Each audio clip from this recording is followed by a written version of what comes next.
Imagine waking up to find that the war in Ukraine might end, not with a ceasefire or a victory, but with a deal drafted behind closed doors.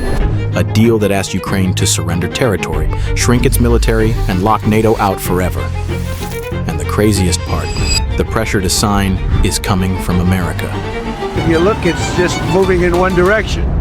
So eventually that's land that over the next couple of months might be gotten by Russia anyway.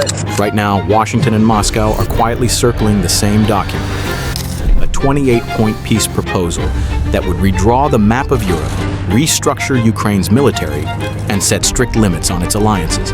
It is the first time in years that both sides have even entertained the same idea on paper. But to get there, Ukraine is being asked to give up more than anyone expected: the proposal itself. Leaked excerpts reveal the core demands. Ukraine would cede territory currently under Russian control. It would cap its military around 600,000 troops.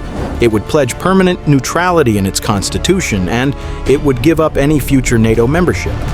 In return, Russia would halt its offensive operations, and the United States and Europe would rebuild Ukraine with billions in security guarantees and reconstruction funds. The real shock is not the proposal, it is the timeline. Multiple sources say the United States has delivered a warning. Agree to start negotiating this deal by late November, or risk losing American intelligence, weapons, and financial support. A countdown to peace, or a countdown to abandonment, depending on where you stand. Inside Kiev, the reaction is tense. President Zelensky knows any agreement involving territorial concessions could fracture the country and collapse his own government. Russians are peddling the narrative around the world that Ukraine allegedly cannot defend itself.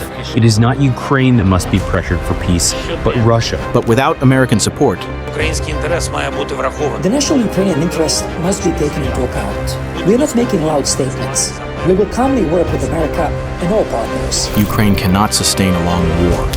Officials close to the president describe the situation as choosing between a painful peace now or a potentially impossible war later.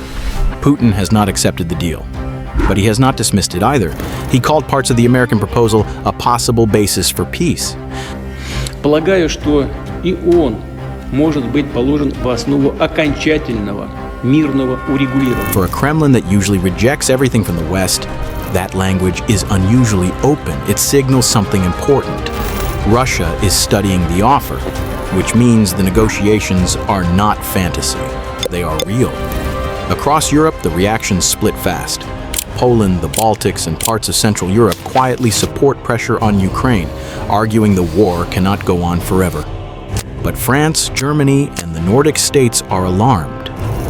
They fear this agreement rewards invasion, sets a dangerous example for future conflicts, and gives Moscow long-term leverage over the continent. The European Union is divided right when unity matters most.